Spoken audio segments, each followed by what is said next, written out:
Yeah, hi. I'm just quickly doing a update on Lucy Letby. Well, not on Lucy Letby, on these managers, senior management that have supposedly been arrested or not, yeah, arrested, but not yet charged. I mean, it's not clear which ones they are, but I think we'll probably guess. But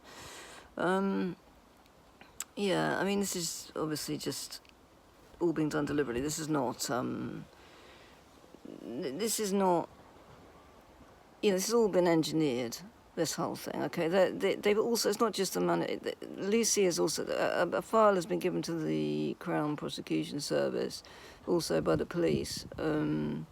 Now, about Lucy, about further. She was being investigated for more supposed murders at Liverpool Women's Hospital. And she nursed, I think, something like, I don't know, 4,000 babies in her time as a nurse altogether, but since in 2012 whenever she started. But she's now being, they've handed a file to the CPS, trying to suggest that she was responsible for more murders at the Liverpool Women's Hospital. So that's also been done now. Roughly the same time they've now arrested these managers, right? So, who are responsible both at CICH and I think Liverpool Women's Hospital. So this is just ridiculous. They know that they're backed into a corner. They know that that their whole case in the first place stood on flimsy nonsense, and now they're trying to double down. And I've seen some people comment on that. Oh, they've arrested the wrong people. No. This isn't the police being stupid. This is the police being told what to do. Okay, they're not. Even the police aren't that. I mean, we know they're bloody thick, but at this stage, they wouldn't be allowed to just do what they want. They're being instructed as what to do. They've been told from above what to do, and this is what they've been told to do. Okay, so it's not the police being stupid. They're just being told what to do. They're just sheep who are told what to do from above. So yeah, they're basically. So what they're going to do? What would say? I mean, I put out a video before about the gross negligence manslaughter thing. So I go into more detail then about my take on what that would entail, etc., etc. So I'm not going to go into all that again, but I will say that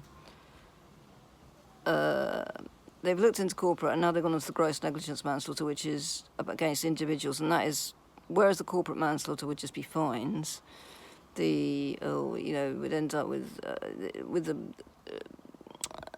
gross negligence manslaughter. This would be individuals who theoretically would go then to prison for an amount of time for their crimes, right? Supposed crimes. But I thought about this and I thought, well, where's the precedent for? Because what we're talking about here is managers. So we're talking about here is that the gross negligence bit, okay, is that they were supposedly allowed a murder on the loose in the hospital knowingly, and just let her get on with it, right? Well, we all know that wasn't actually the case. They didn't have any proof that Lucy Letby was doing anything wrong. They just had a few suspicions by consultants who had it in for us. So the idea of them letting this murder on the loose being the gross negligence, and so the manslaughter bit is in fact that led to the murders, so that would be could be called, under law this could be called manslaughter. But I would say, I did look up to see, is there a precedent for this? Is there a precedent in the past for gross negligent manslaughter having been someone being convicted of that in a case where something that they did or whatever led to somebody else murdering somebody? And there doesn't appear to be a precedent. Now, I'm not a lawyer, so I'm not going to say maybe I missed something, but I can't find a precedent. If there's any lawyers out there who can, then please comment and let me know, but I can't find a precedent.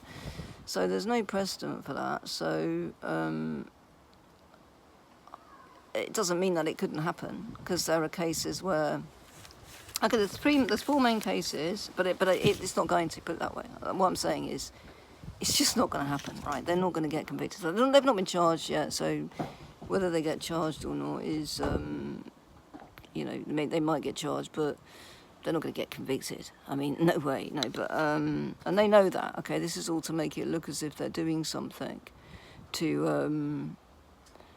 It's all to make it look as if they're, they're acting on all this, and it's all just nonsense, right? So there's 4 cases that are, relevant for gross negligence manslaughter. Sort of main cases, and I know this from my legal training in the past. I've done some legal training, although not practiced as a lawyer. But they one's R.V. Broughton, and that was a case where a guy supplied drugs to a girl who died, and he didn't stay with her. So the idea was that because he had supplied the drugs to her and then he didn't stay with her and she ended up dying, that somehow that the death was his fault, and that was the gross negligence bit. Manslaughter, but he got off on appeal on that, and it was ruled that there was no gross negligence there. So,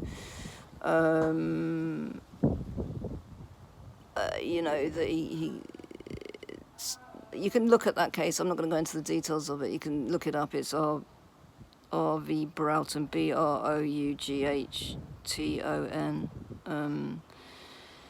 and then there's another one which is quite a really well-known one called R.V. Adamarco, I don't know how to pronounce that. I think it's Adamarco. That's another one you can look up. But none of these involve anything leading to murder as such, because for murder there has to be intent. So I mean, there's already the conviction for murders, but for somebody else to be responsible for another person murdering someone, there's got to be like mens rea. There's got to be some kind of knowledge of someone else's intent in their mind. And how can you prove that somebody has knowledge of somebody else's intent in their own mind? Okay, so again, that's an extremely difficult thing to prove, and it's not going to happen. So I would bet on that, a lot of money, that it's not going to happen. I know it's not, right? That's not going to be proved. No judge will. It's not going to be proved. So jury won't go for it either. I know they're trying to make juries look stupid and ever more stupid, but I think that would be really pushing the boat out at that point. I have seen lately where they've been doing like, a lot more in terms of things like, in things like domestic violence cases where somebody then commits suicide and then that's somehow seen as manslaughter because the person was, beaten up by their husband several times before they committed suicide, and then it's then later on seen as, and I think they've even tried to sort of look at that as some kind of, in that kind of way, but I think that's a slippery slope, because I think if you start saying that someone else's suicide is actually murder or even manslaughter, I think you're going down a slippery slope, because you can't prove, you can never know the real reasons when someone commits suicide or why they committed suicide. You don't know those. You don't really know. It looks like, you might think, something might have happened and they've killed themselves afterwards and you think it's because of that. But it's very complicated, and I just think it's a slippery slope anyway. But anyway, this is not what we're talking about here, because there was no suicide involved here. This is, but you can see where they're going down that road. But it is a ridiculous road to go down. It's a sort of butterfly effect thing which just gets stupid. And the other case, well, I said there's 4 cases. That's R.V. Broughton, R.V. Adamarco. There's one other case, and I forget the name of it, but it doesn't matter. It's not relevant to this, because it's about proving there's a duty of care, and we know there was a duty of care in this in this instant, we know there was, okay, because that's bloody obvious, because they were managers, so we know there was duty of care, so we don't have to worry about that one. And the other one is R.V. Misra. So that's a case where two doctors were, and these doctors were convicted. And it was after, I think it was a guy that was post-operative, and he got, I think it was a staph infection or some kind of staphylococcus infection, and they didn't treat it, and he ended up dying. And the doctors were convicted of that, of gross negligence manslaughter. So that's a precedent. But again, it was, it was mistakes they made as such that were so serious that they weren't deemed to be just, ordinary negligence. It was gross negligence manslaughter. But again, that didn't involve any murder, and there's no precedence for any murder here. So in the past, so I think it would definitely be a first if this happened. It's not going to happen. I mean, this is all theatre. This is all theatre, and we all know who the ones that should be arrested and aren't going to be arrested or don't seem to be being arrested. So. Which is the consultants, not the management. But anyway, there is the issue still of the, the contempt of court issue, but that doesn't seem to have gone anywhere yet. So who knows what happens with that, that might go. But anyway, so that's basically all that's... all that's happened, and it's I'm just coming in because someone's listening and I don't like them. I just come, I was outside, and how you just don't like people listening to what you're saying, especially when it's making a video. I thought they were, I don't know, they may not have been listening, but they were out there anyway. So yeah, I don't think, it's just theatre, and it's not stupidity by the police. They're just being directed as to what to do. They're just puppets, it's just puppets, just doing what they're told. And Joram, who was possibly being the contempt of court business, David Davies, the MP, wrote, didn't need to try and get him to investigate it for his lying in court because of those emails, something should come of that, whether it will, who knows, but, we know the ones that really, and I've also seen something about Brewery, actually saying that he was in the Thirlwell Quarry saying that he believed that Lucy Letby was responsible for other murders at Liverpool Women's Hospital. Well, how the hell could he know that? I mean, previously. I mean, that's just shows that he's got it in for her, because how could he possibly know that she was responsible for murders that weren't even ruled as murders at the time of Liverpool Women's Hospital? I mean, it's clear. It's so obvious they've got it in for her. And I mean, I wouldn't waste too much time about it. Again, we also know how long they take with things. They've arrested these managers. They haven't charged them with anything. We don't know if they are going to charge them. Even if they do charge them, they won't be convicted. And so but what is worrying is that they've now given a file to the CPS about Lucy, the police, because I think questioned her last year, didn't they, about Liverpool Women's Hospital. Well, they've now gone as far as getting the file together, giving it to the CPS. So they clearly want to have her charged with more murders.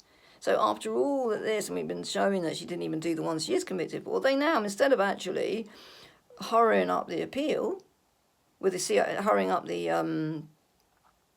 the CCRC thing, chance to maybe get an appeal, they're just trying to double down and have her done, presumably for more murders, which is ridiculous. I mean, so we're going to give up on this. I think there is a way that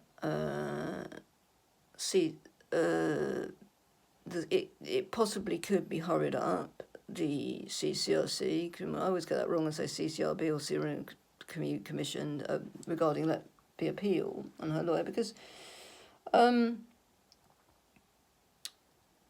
are circumstances, certain songs, and I'll do a separate one on this. I might write an article on it and put it on Substack, okay? Because as to the reasons why, because it's, you think, well, why can't they just hurry it up? Well, first of all, one of the reasons why it's not so simple as to hurry up is there's a massive backlog, and there's other people who, like Colin Norris has just been, hasn't he? He's just had his, and of course he was sent back. I mean, he's not won his appeal, but which I don't think that bodes very well for Lucy either, the Colin Norris thing, because again, although it's not the same, there are, there is sort of similar issues of this sort of circumstantial, he was there at the time and blah, blah, blah, same as with Lucy, it doesn't look well, but he'd been waiting for years and years for his appeal, and there's huge backlogs, which, sorry, I don't think it's Colin Norris, I think his name is different now, so apologies to Colin Norris if I've got his name wrong, and for what he's had to go through as well. I don't think he was guilty, but I don't know, I wasn't, but it's terrible. How many murders have they got in prison? There was another one, wasn't there, who killed herself? I forget her name now. I've written about her before. She killed herself before, when they were investigating. They framed her, and, oh, Christ almighty. So, what am I saying? Yeah, so I will do another video, or I'll write an article on why. So first of all, the reasons why it's not easy to carry up is because of massive backlash, and it wouldn't be fair for Lucy to jump the queue, because there's other people who've been in prison for years and years and years, and it's who are trying to get an appeal. But we all know that, okay, there's so much wrong with this case, but then there's other cases there's so much wrong with. But there are certain ways that a case can be jump the queue, okay? So I'll go into that separately, because it's too much to go into here, plus I need to check some notes, and I need to go back on what I looked at with that. I was going to write an article, but I didn't have time to do it, so I haven't done it yet, but I will. But yeah, there are ways. So it's possible it could be hurried up, but if they're just desperately trying to sort of pin more murders on her, and Christ knows what else they're trying to do. I mean, the Freemasonic involvement, I have no doubt about. I have no doubt that Rabbi Jaram is, a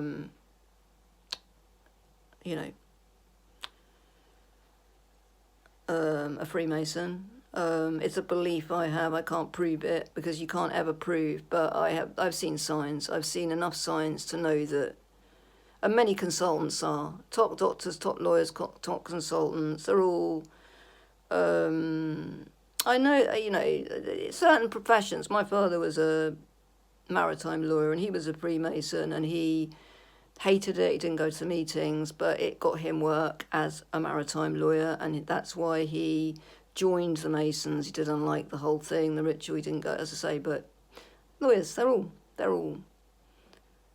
it. They're all Masons. They're all like in a little boys' club, and I've seen plenty of signs. I know. I'm almost 100%. Rabbi Jaram's, so he'll be getting his favours done for him.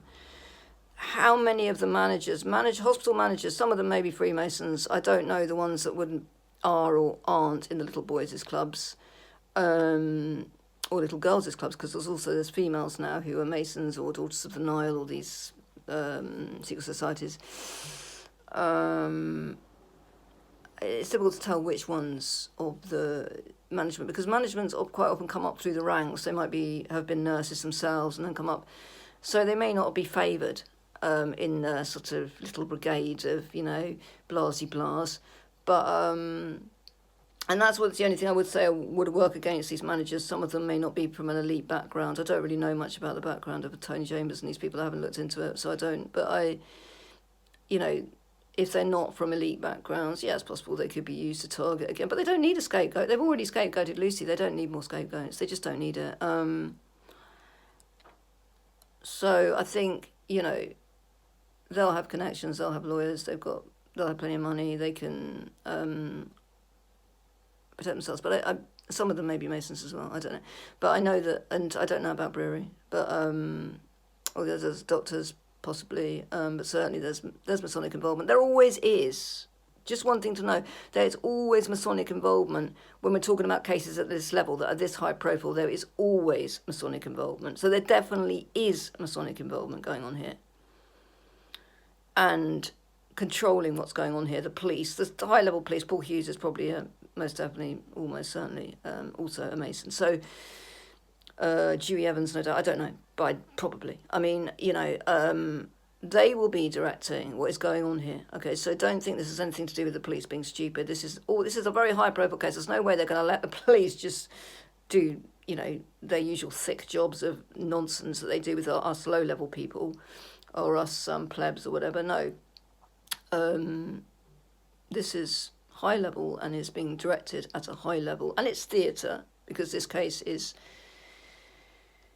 you know, I don't believe this case is just random either. I think there's more to this case, as I've written about before in my articles, like What's in a Name with Lucy Letby, on the esoteric side of it, and there's symbolism and geometry involved as well. I think, you know, this, and to do with trying to get rid of the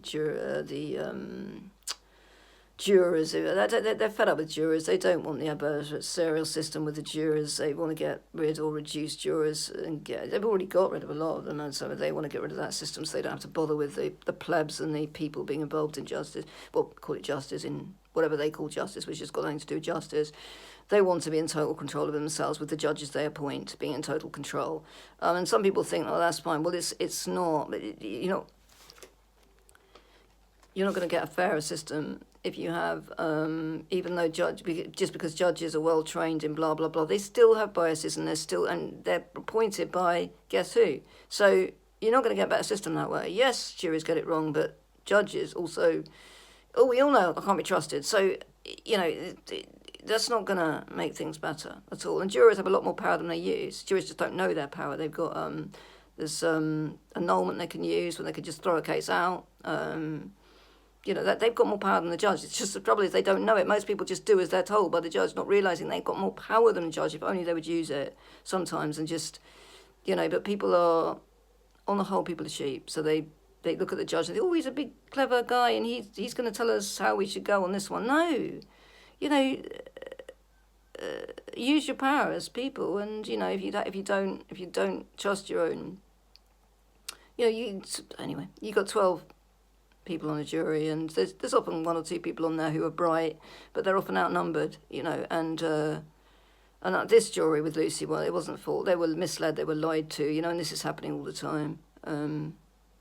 Anyway, I've gone on and on now. It's 22 minutes, so I'm going to go, and my batch is running out, but yeah, more theatre. Anyway, hope you're all well. See you later, bye.